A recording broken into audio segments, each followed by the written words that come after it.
Bapa di surga, di dalam nama Tuhan Yesus, segala puji, hormat, dan syukur kami naikkan padamu. Ya Bapa, kami mau mendengarkan sebagian dari firman-Mu. Kiranya Roh Kudus menolong kami, memberikan hikmat dan bijaksana, agar apa yang kami dengarkan bermanfaat bagi kami, dan kami dapat menerapkan kebenaran firman-Mu untuk kami masing-masing. Berkat-Mu atas kami, ya Tuhan, di dalam nama Tuhan Yesus Kristus kami berdoa dan bersyukur. Amin. Pada minggu ini kita kembali bersama, kita bersyukur kepada Tuhan atas segala anugerahnya. Kita bersyukur karena kita bisa upayakan untuk melaksanakan ibadah melalui Zoom meeting ini. Ada satu ayat firman Tuhan yang menjadi renungan kita pada minggu ini di dalam Roma pasal 8 ayat 18. Demikianlah firman Tuhan. Sebab aku yakin bahwa penderitaan zaman sekarang ini tidak dapat dibandingkan dengan kemuliaan yang akan dinyatakan kepada kita. Sekali lagi saya bacakan. Sebab aku yakin bahwa penderitaan zaman sekarang ini tidak dapat dibandingkan dengan kemuliaan yang akan dinyatakan kepada kita. Jadi dalam hal ini kita lihat ada beberapa pokok pikiran yang kita bisa dengarkan di sini. Paling tidak ada dua hal yang perlu kita renungkan. Yang pertama adalah adanya penderitaan dan yang kedua adanya kemuliaan. Berbicara tentang penderitaan, kita tahu ini adalah satu kata yang tidak disukai oleh semua orang. Tidak ada satupun dari kita, tidak mungkin ada satupun manusia yang mau rela menderita. Mengapa ada penderitaan? Kita menemukan beberapa pendapat, paling tidak ada dua pendapat yang utama mengapa ada penderitaan. Yang pertama adalah berkaitan dengan keadilan Tuhan. Jadi penderitaan itu berkaitan dengan keadilan Tuhan. Yang kedua, penderitaan disebabkan karena memang manusia itu rapuh di bumi ini. Nah, mari kita lihat apa yang kita mengerti tentang penderitaan berdasarkan keadilan Tuhan. Kelompok ini biasanya memikirkannya seperti ini. Penderitaan itu karena saya, orang yang berdosa kepada Tuhan, maka saya mengalami penghukuman dan akibatnya saya menderita. Apa reasonnya atau alasannya penderitaan itu? Karena saya berdosa. Saya berdosa kepada Tuhan seperti Adam dan Hawa berdosa kepada Tuhan, diusir keluar dari Taman Eden, lalu dikatakan Tuhan sebelum diusir, engkau akan susah payah untuk pertama untuk Adam mencari nafkah. Yang kedua akan bersusah payah untuk Hawa, kaum ibu, melahirkan. Jadi ini adalah satu pembuktian memang bahwa kita mengalami penderitaan karena dua hal itu. Penderitaan karena kita memang sudah berdosa dan kita akan mengalami kesusahan yang luar biasa di bumi ini dalam mencari nafkah. Dan kesusahan bagi ibu, bagi seorang perempuan untuk melahirkan anak-anaknya. Tentu ini berkembang penderitaan ini. Kalau kita lihat dalam kondisi sekarang, ada orang yang menderita karena perang. Ada orang yang menderita karena kelaparan, karena daerahnya sangat gersang. Ada orang yang menderita karena sakit, penyakit. Jadi ini, kalau dari sisi tadi pendapat yang mengatakan ini bicara tentang keadilan Tuhan. Tetapi pertanyaannya adalah, kalau Tuhan Allah itu maha kuasa, Tuhan Allah itu maha baik, Tuhan itu maha hadir di tengah-tengah hidup kita, mengapa Allah tidak menghentikan penderitaan? Mengapa Allah tidak mendatangkan kebaikan? Seolah-olah dibiarkan seperti begitu saja. Apakah pendapat seperti ini benar sepenuhnya? Tentu kita lihat bahwa memang kita mengalami penderitaan. Kondisi saat ini seperti yang kita sudah ketahui dan kita alami sendiri adalah penderitaan karena sakit. Dan sakitnya disebabkan karena pandemi COVID-19, virus COVID-19. Terlepas virus itu merupakan perbuatan yang mungkin dilakukan penyebarannya oleh manusia atau tidak, yang pasti faktanya sekarang kita mengalami penderitaan karena itu. Pandemi COVID-19 kita bisa lihat akibat dan dampaknya menyebar, mengglobal. Dan ini tidak bisa terelakkan. Kita berusaha untuk memberikan pengertian ini, dan kemudian kita berusaha untuk menjaga kesehatan kita. Dengan 5M, begitu ya. Bukan 3M lagi, 5M. Di mana kita perlu mencuci tangan, memakai masker, menjaga jarak, lalu kemudian ya menikmati makanan yang bervitamin dan sebagainya. Bisa 7M, bisa 8M, yang pasti kita aktif menjaga kesehatan kita karena mengalami penderitaan. Nah, kembali ke pertanyaan tadi, penderitaan. Di sini Rasul Paulus mengatakan bahwa penderitaan zaman sekarang ini.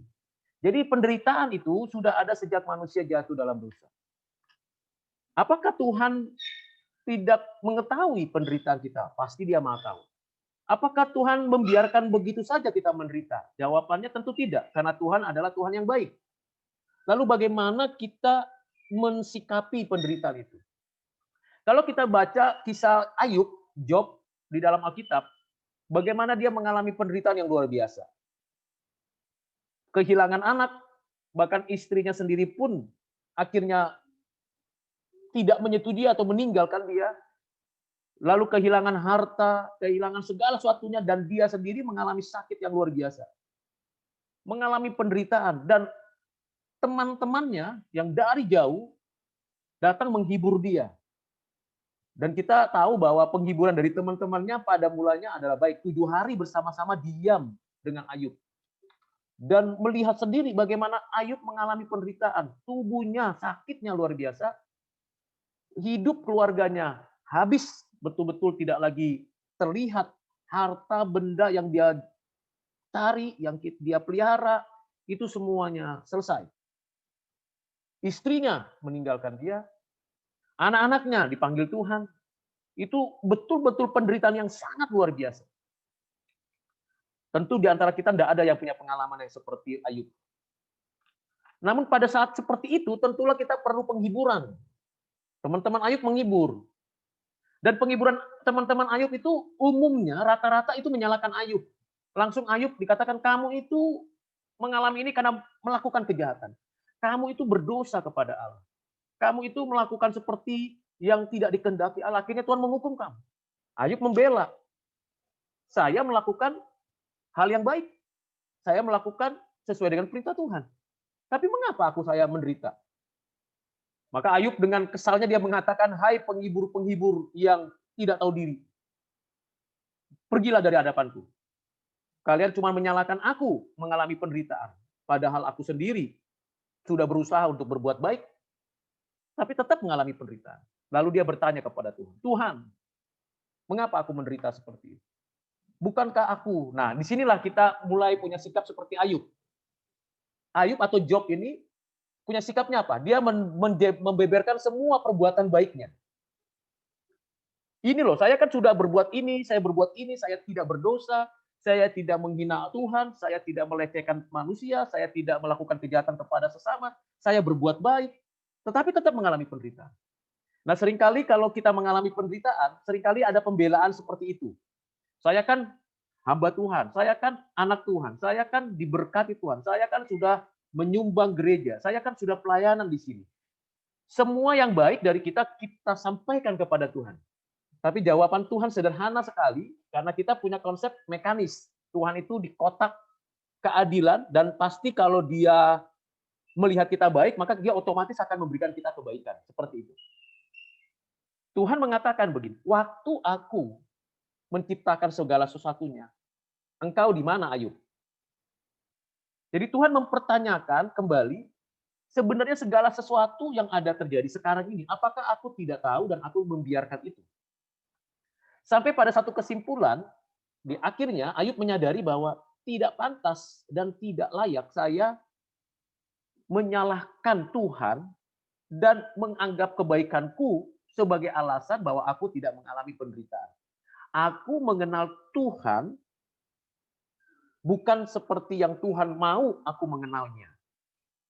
Tapi aku mau mengenal Tuhan seperti yang diriku tahu. Kalau aku berbuat baik, Kalau aku sudah mengerjakan ini dan itu, ikut pelayanan, membimbing anak-anakku dengan sedemikian rupa, maka berkat Tuhan itu turun atasku.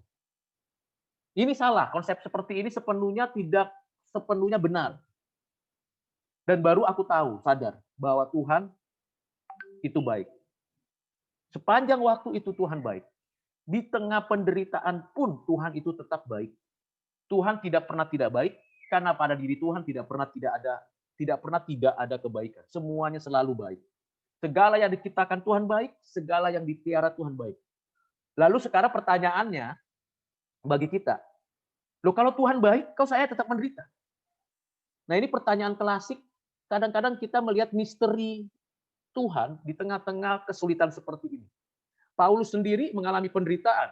Ada yang mengatakan Paulus tidak begitu jelas melihat pada akhir masa tuanya, bahkan dia mengalami kesulitan di dalam berjalan, bahkan dia banyak ditinggalkan teman-teman dan sahabatnya karena pemberitaan Injil. Dia berapa kali dipenjara, berapa kali disesah, berapa kali dianiaya oleh karena berita Injil. Dia mengalami penderitaan itu. Dan Ayub akhirnya berkata, Tuhan, aku mengenal Engkau sekarang. Bukan menurut kata orang, tapi menurut apa yang Tuhan nyatakan kepada. Paulus mengatakan bahwa cukuplah kasih anugerah Tuhan bagiku. Jadi di sini yang hendak dikatakan Paulus kepada kita bahwa penderitaan itu akan kita hadapi oleh karena keadilan Tuhan. Nah ini satu sisi ya. Nah ini saya menjelaskan satu sisi. Di sisi lain, dari sisi kemanusiaan, manusia itu sendiri pada dirinya rapuh. Berusaha untuk mencari solusi bagaimana melawan penderitaan ini. Itu sebabnya kita bersyukur ada para dokter, ada para medis, ada orang-orang yang ahli di bidangnya untuk bisa paling tidak mencari solusi dan mengurangi kesulitan dan penderitaan. Ada penderitaan karena kelaparan, manusia masing-masing memperhatikan sesama manusia lalu membantu. Seperti sekarang kan kita tahu ada yang terkena korban banjir, tanah longsor, gempa bumi, erupsi, gunung meletus, dan juga yang paling kelihatan dan nyata tiap hari adalah yang terpapar virus COVID-19. Dari sisi kemanusiaan, kalau melihat penderitaan, manusia akan berusaha mencari solusi. Berbagai macam cara solusi yang dilakukan. Dan kita berusaha untuk mencoba mencari, membantu, menolong, setidaknya mendoakan supaya kita dan sesama kita tidak mengalami kesulitan menghadapi penderitaan ini. Tapi penderitaan tetap ada, bukan? Ada yang mengatakan bahwa umur manusia itu 70 tahun sudah puji Tuhan, 80 tahun sudah kesusahan, dan sulit sekali. Memang begitu. Tapi faktanya memang manusia itu makin lama makin menyadari kerapuhannya. Kita itu rapuh. Nah, di antara keadilan Tuhan yang menyatakan keadilannya karena kita berdosa, dan bagaimana Tuhan menyatakan kebaikannya di tengah-tengah kerapuhan kita.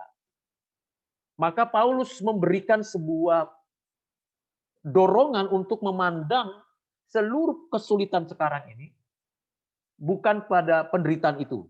Tapi di dalam ayat ini dikatakan, penderitaan zaman sekarang ini tidak dapat dibandingkan dengan kemuliaan yang akan datang. Jadi kalimat yang dikatakan Paulus ini dalam suratnya ini, pasal 8 ayat 18. Ada penderitaan, iya. Mau orang Kristen, bukan orang Kristen. Mau orang cukup berada maupun tidak cukup berada. Mau orang yang berpendidikan tinggi maupun yang rendah. Baik yang hamba Tuhan maupun jemaat. Orang biasa maupun orang terkenal. Penderitaan itu bukan hanya fisik, bukan hanya mental, bukan hanya kehidupan sehari-hari, tapi itu menjadi realitas. Realitas. Nah kalau kita merespon hanya seperti, ya ini keadilan Tuhan.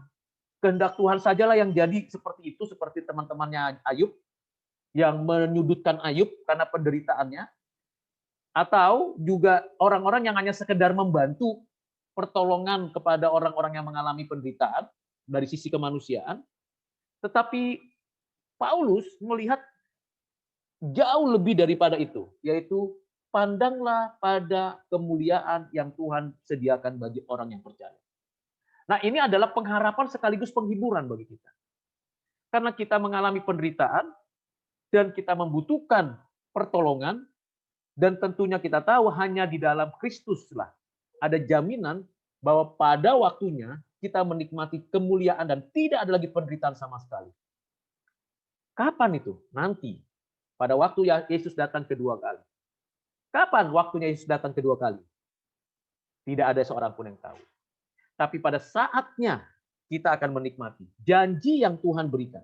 Jadi dengan iman, kita memiliki suatu pengharapan akan janji Tuhan yang akan memberikan kepada kita kemuliaan. Kemuliaan itu adalah lawan kata dari penderitaan. Penderitaan lawan katanya bukan kesehatan, bukan kebahagiaan, bukan sekedar sukacita, bukan sekedar saya cukup ini dan itu, tidak. Tapi penderitaan lawan katanya adalah kemuliaan. Karena di dalam kemuliaan, segala yang baik, segala yang sempurna, segala yang mungkin dikatakan penderitaan di dalam dunia ini akan selesai berakhir.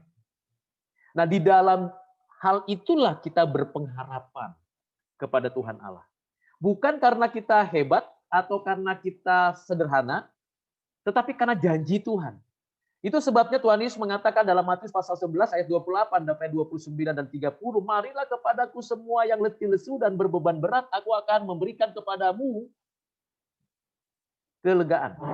Sebab kuk yang kupasang itu enak dan bebanku pun ringan." Memang ada keadilan Tuhan, tapi selalu ada kebaikan Tuhan. Tuhan tidak pernah tidak baik. Atau kita coba terus bantu orang lain, tapi tidak memberikan jaminan bahwa dia mengalami sebuah kelepasan di dalam kesulitan, dalam penderitaannya. Ada di dalam ajaran Alkitab yang luar biasa. Come to Jesus. Kenapa? Karena aku memberikan kemuliaan. Inilah yang kita pegang untuk kita semua. Mari kita bersikap tidak menyalahkan diri, tidak menyalahkan orang lain karena kesulitannya. Mari kita bersama-sama membantu dan saling peduli. Tetapi lebih daripada itu, mari kita berdoa supaya kita bisa tetap memiliki iman, tetap menyandarkan diri kepada Tuhan, bahwa nantinya itu betul-betul akan menikmati kemuliaan. Dan inilah yang harus kita pegang sampai saat ini. Kiranya firman Tuhan yang sederhana dan singkat ini, yang saya sampaikan dengan konteks kita ini dalam kondisi pandemi, apa kesimpulannya? Yang pertama kesimpulannya, memang ada keadilan Tuhan. Tetapi di balik keadilan Tuhan ada kebaikan Tuhan yang melampaui penderitaan kita. Itu yang pertama. Memang ada keadilan Tuhan, tapi di balik keadilan Tuhan yang menyebabkan kita mungkin mengalami penderitaan, ada kebaikan Tuhan yang melampaui segala penderitaan kita. Yang kedua, kesimpulannya adalah jangan kita menyalahkan atau menyesali diri terus-menerus karena penderitaan itu. Sehingga kita tidak move on, tidak maju bergerak. Kita harus melihat kepada Kristus yang bukan hanya mati di atas kayu salib menderita, tapi Kristus yang sudah duduk di sebelah kanan Allah Bapa, yang selalu bersyafaat untuk kita, karena dia sudah bangkit mengalahkan maut. Pandanglah pada Kristus yang maha mulia yang duduk di sebelah kanan, yang memberikan kepada kita jaminan itu. Yang ketiga, marilah kita bersama-sama saling mendoakan, saling mendukung, saling mensupport. Di antara kita, kalau ada yang sakit, yang lemah, yang kurang, yang terbatas, karena akibatnya kita mengalami penderitaan, mari kita saling mendoakan. Namun mendoakannya bukan hanya sekedar kita memberi, tapi kita kasih suatu pernyataan iman bahwa penderitaan ini ada waktunya berakhir. Dan ada waktunya kita menikmati segala kemuliaan. Kiranya 3 hal prinsip kesimpulan ini menjadi berkat bagi kita dan bermanfaat bagi kita. Mari kita berdoa sekali lagi kepada Tuhan Allah. Bapa Surgawi, di dalam nama Tuhan Yesus, kami bersyukur untuk firman Tuhan yang mengingatkan kami bahwa penderitaan zaman sekarang ini sangat tidak sebanding dengan kemuliaan yang Kau berikan. Ya Tuhan, kami tahu sulit bagi kami memahami misteri penderitaan kami. Padahal Engkau baik, Engkau maha kuasa, Engkau maha adil. Engkau tahu kesulitan kami. Sekalipun kami tidak ceritakan kepada orang lain, Kami tidak sharing, kami tidak berbagi kepada orang lain. Kami tahu, kami rasakan sendiri penderitaan kami ya Tuhan. Karena itu ya Tuhan, kuatkanlah iman kami, teguhkanlah pengharapan kami, mampukan kami memandang kepada Engkau yang duduk di sebelah kanan Allah Bapa kami. Sehingga kami yakin bahwa kami akan menikmati kemuliaan. Sehingga penderitaan yang kami alami sampai saat ini, itu akan lenyap ditelan dan kami bersuka cita untuk selama-lamanya. Berilah kepada kami ya Tuhan daya tahan untuk menanggung penderitaan apapun itu. Dan mampukan kami bekerja sama satu sama lain. Ya Tuhan, dapat saling berbagi bersama. Mampukan kami ya Tuhan, karena kami tidak mampu jalan sendirian. Pegang tangan kami ya Tuhan satu persatu, rangkul kami. Kalaupun kami tidak punya kemampuan secara finansial, keuangan yang besar, tapi kalau kami bisa berjalan, dapat berbagi bersama, itu karena anugerah Tuhan cukup baik kami. Terima kasih ya Bapa. Inilah doa dan permohonan kami. Dengarkanlah ya Tuhan. Dalam nama Tuhan Yesus kami berdoa bersyukur. Amin.